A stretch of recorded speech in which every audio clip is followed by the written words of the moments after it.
onto YouTube, ultimately for anybody to look at. The reason that we do that is that we like to do things in public and as transparently as possible. However, if anybody wishes not to appear on camera, then please turn off your camera now.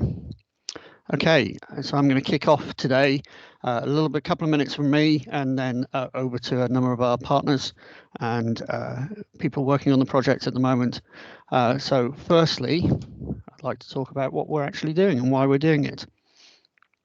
So as you know, post-Unitary, we're creating a new unified website presence for Buckinghamshire Council. And the aim of this is to give all our residents more free time by making everything they do with the council faster and easier. In order to do this, what do? We do a number of things. We talk to people a lot. We do lots of user research. We do lots of testing. We do lots of hypothesizing and then trying to validate whether our hypotheses are correct or not. And we engage heavily with services. We're doing this work on behalf of services within the organisation, and we take a user-centred approach to what we do. You'll see from the slide on the screen, we only publish content that meets user needs. And in order to do that, we need to know what our user needs are. So that's where we start this process of talking to people, doing research, using some of the tools that we have in our armory around things like analytics as well. So there's an awful lot of work that we do to make sure that the content that we're doing meets our user needs. And we created a kind of blueprint for this that talks about how we engage with services to create this. It's all about how we work together. But we don't try to do everything at once. We don't try and boil the ocean. So we start small and then iterate. We have this notion of a minimum viable product. And what that is really as little as we can release that adds value to the customer. So we're always looking to release early and then test and go back and iterate on it. We make improvement based on user feedback. It means we work fast and hopefully it means we avoid big mistakes so we don't get to the end of something and it's really not suitable for purpose. We'll have tested it and iterated it before we get to that. So that's what we do. Obviously, we've talked about engagement with the services. What we need from those services are those kind of things that you see on screen there, a clear high-level picture of your processes, what their priorities are, who their most significant users are, and the pain points, and then where we can add value. So there may be instances where just through the website alone, we're not possible to fix every problem, but we're actually seeing where we can add the most value to it. So this week, or what we've done in the last couple of weeks, we're going to talk about a few things here. Louise and Eva are going to talk about planning and building control. Planning Insights is going to be led by Caroline. Skills ideation and the step-by-step pattern, which we've been researching and working on for quite a while now, is going to be led by Ali. Some of the new features that we've introduced into our content management system are going to be given up by Dave. Dave's one of our technical leads from Torchbox, who are one of our partners on this project. And then Jez is going to talk about some low-hanging fruit. So whilst we've done lots of large-scale service design pieces, there are also some pieces that we've been able to pick off in the meantime. So first up, we have planning and building. So I'm going to pass over to Eva, I suspect, first, or Louise. Eva, thank you very much. Thanks very much, Pete. Good afternoon, everyone. So yes, past couple of weeks on planning and building have been busy, of course, as always. No surprise there at all. Last time we were with you, we shared some information about some of the journeys that we had just published live to the website.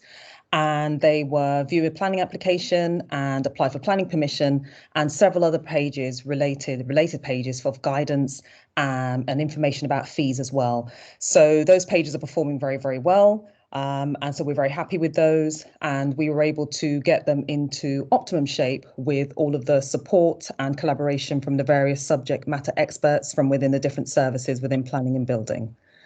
So next up, we have some more journeys that we're going to be publishing live, and they're going to be going live on Tuesday.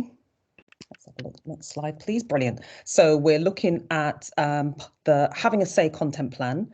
And there are 5 main journeys within this content plan, as you can see. And again, we've been having content review sessions and getting feedback and input from the various services just to ensure that these journeys reflect the services that users can move through seamlessly, complete their transactions, and get all the information that they need whenever they come to this particular section of the website to either get information or to complete an action.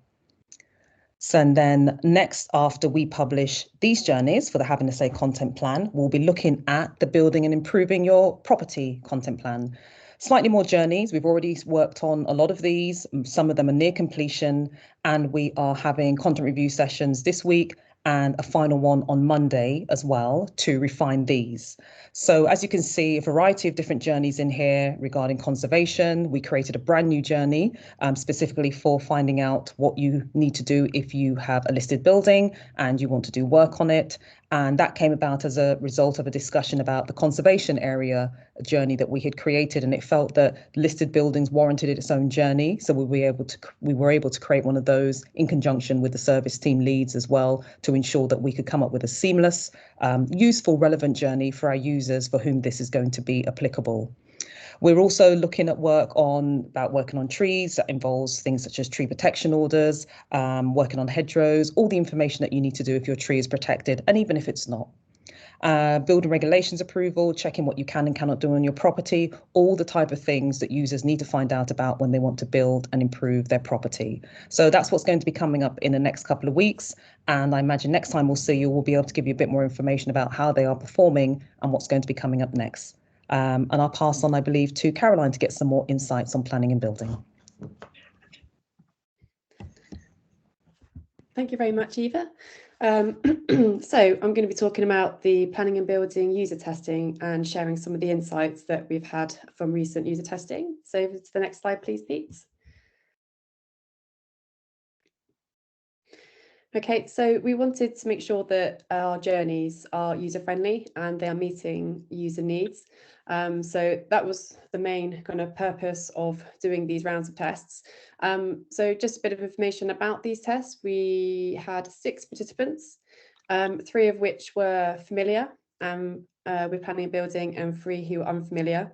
We wanted a mix of devices. So we had Android and iOS Apple devices to see if there was any differentiation between the two. And some of the main objectives we wanted to find out. We wanted to understand if there were any issues finding information that users need. We wanted to test the postcode lookup tool. Obviously, those of you who are aware, this is to replace the district buttons. And we wanted to see if the postcode lookup tool met user expectations. We wanted to see if there's any particular issues accessing the new content pages on mobile. We wanted to see if there's any interaction issues, such as the accordions. So clicking on certain buttons on the page, we just wanted to understand if there was any interaction issues there, particularly on mobile. And also if the user journeys met user expectations. And below here are some kind of in progress sort of post-it notes of what we gathered in terms of what we wanted to understand as a team, what we wanted to look at from a main objective point of view, and also what journeys to test. So for example, in the journeys, we were testing get planning permission, get buildings regulations, check if you can work in a tree. So those were the journeys we focused on. If we move over to the next slide, please. So I'm just going to share some of the top findings because I don't want to bore you to death with the whole slide deck. So overall, users were able to navigate to the right areas of the site quickly and easily from the home page and the main index page. So that was a real positive for us. It gives us a lot of confidence that we're structuring and labeling our content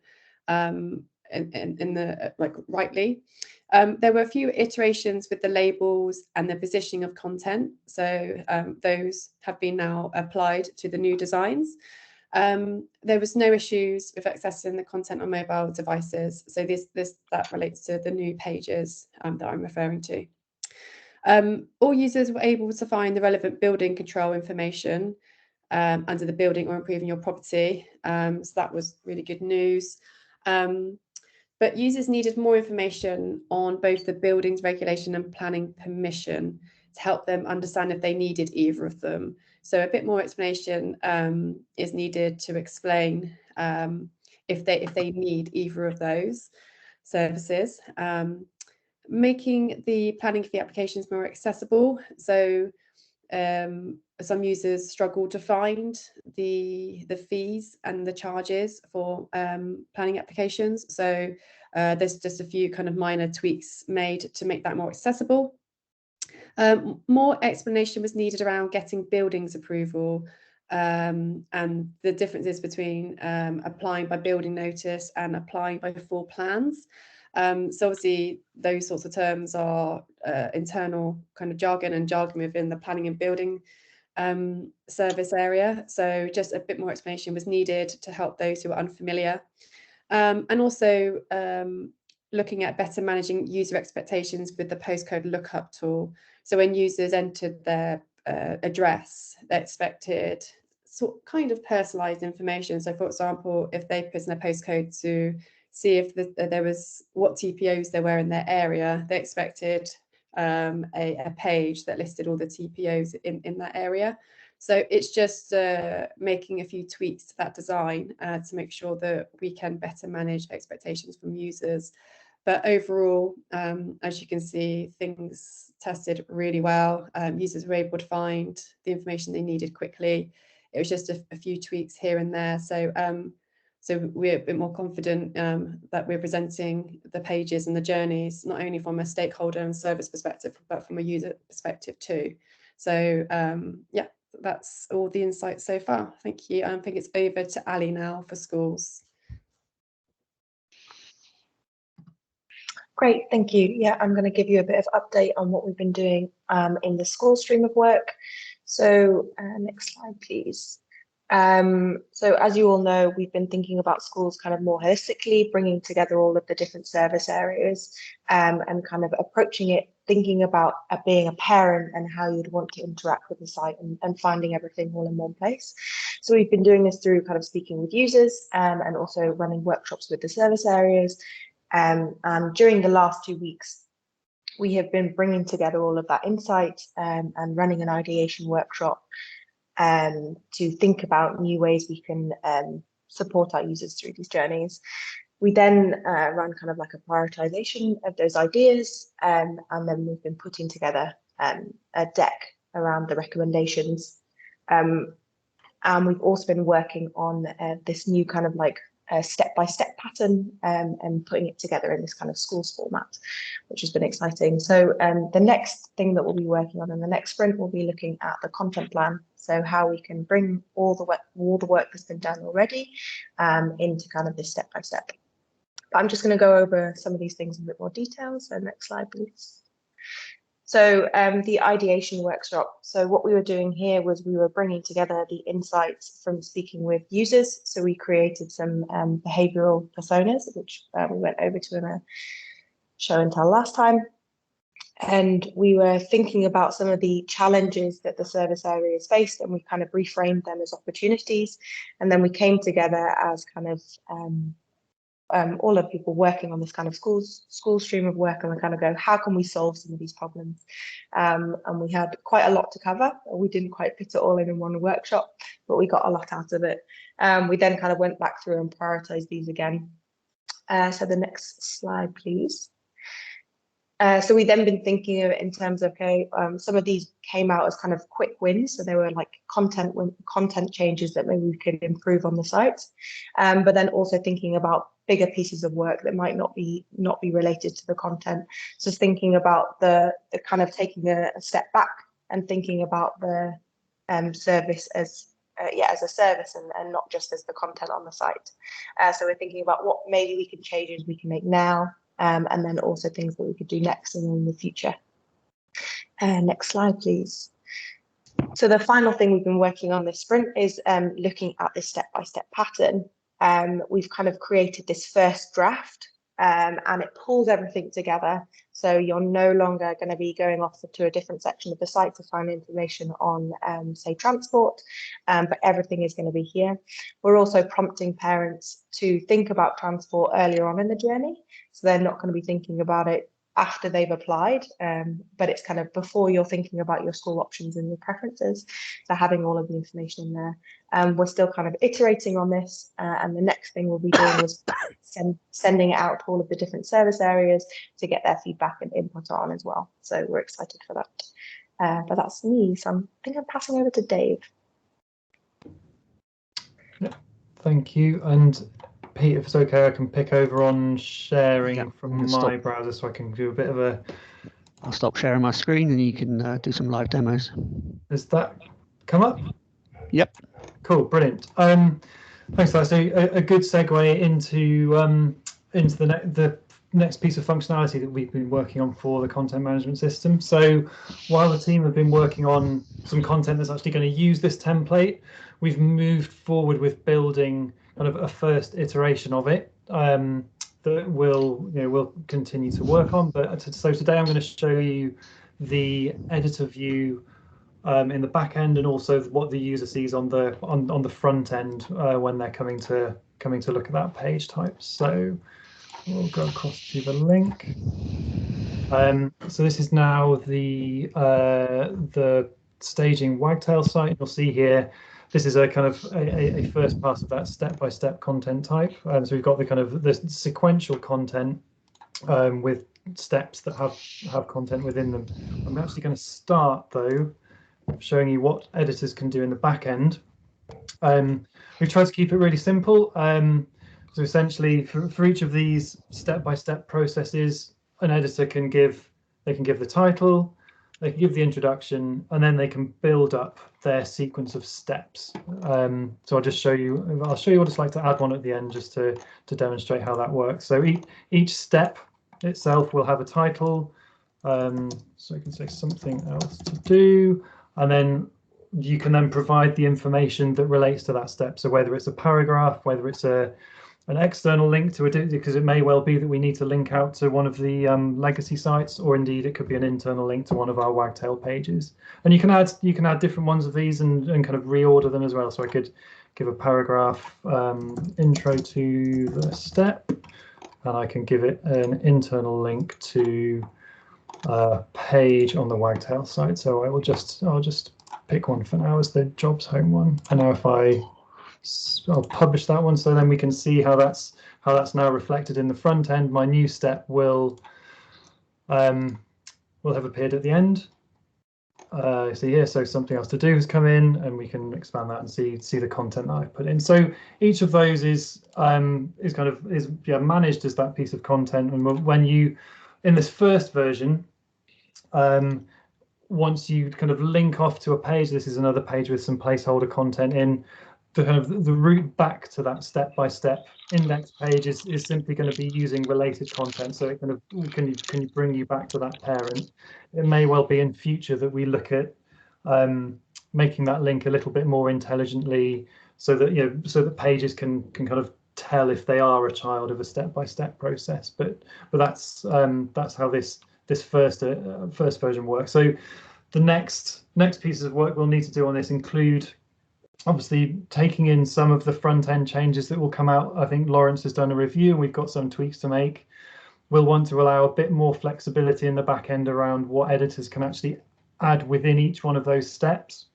And we're also looking at extending this out, whether there's a need to extend this out into a separate content type that might be similar but without that sequential numbering element, so that a piece of content can kind of collect things around a particular activity, but it might not be a sequential piece. So that's potentially coming soon.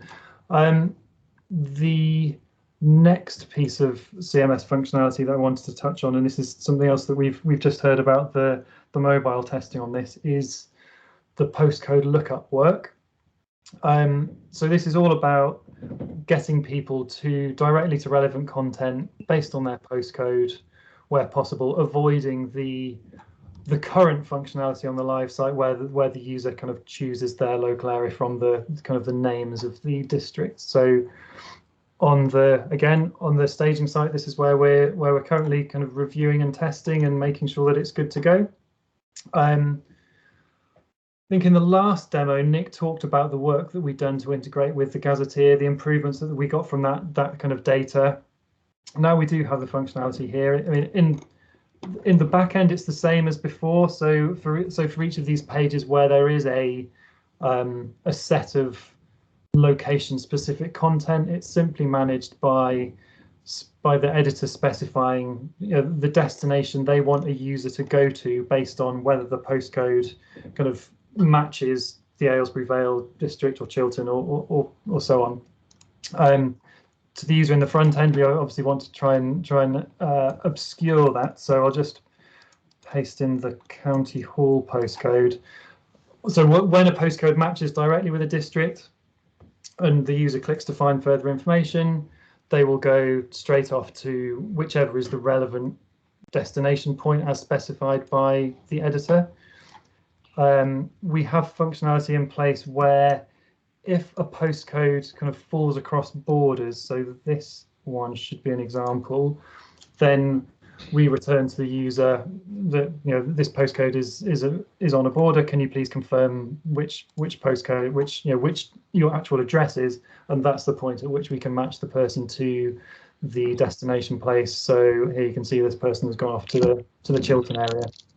So that's essentially it for the postcode finder as it currently is. The next steps for us include looking into whether we remember the postcode for the duration of that person's browsing session. So if they within that same session went to another piece of content that had location specific element, that we could remember the postcode and automatically take or give them the chance to go straight through to it without having to enter it again. That's me done. I think it's over to Jez, and I've stopped screen sharing. Yeah, over to you, Jez. I've started screen sharing, so hopefully you can see my screen now. Yeah, see it now. If you could just move on one, Pete, please.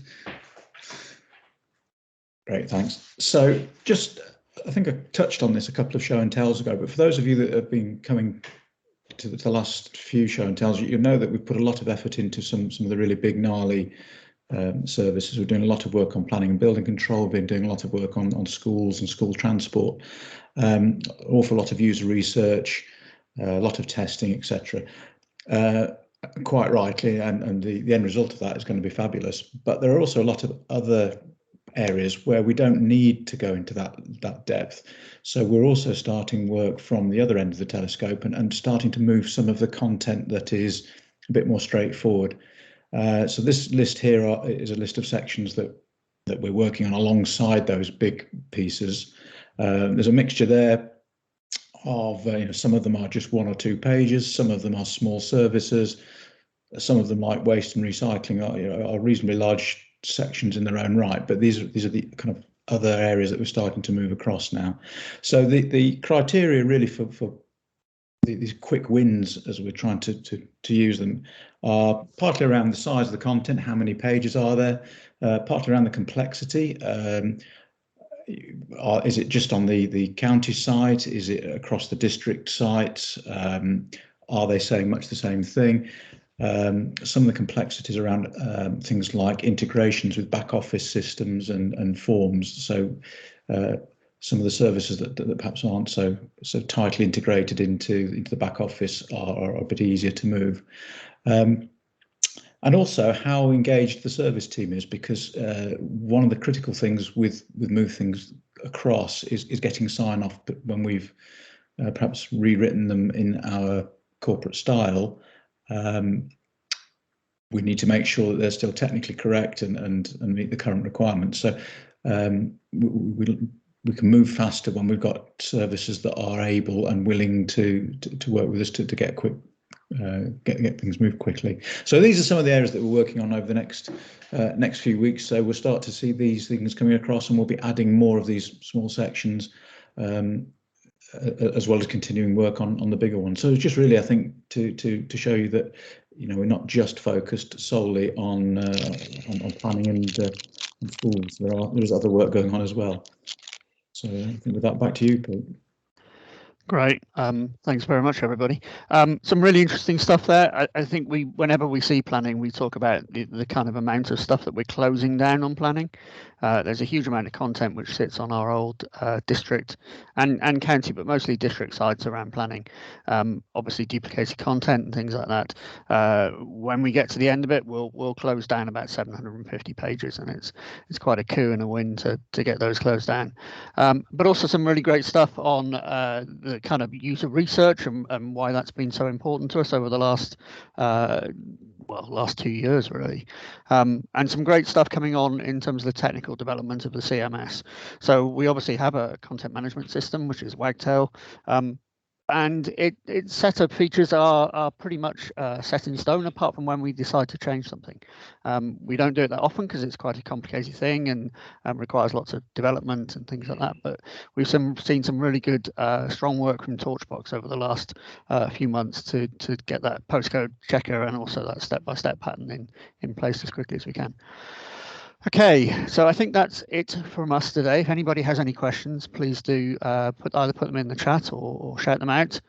Otherwise, we will see you in approximately 2 weeks' time, almost exactly 2 weeks' time.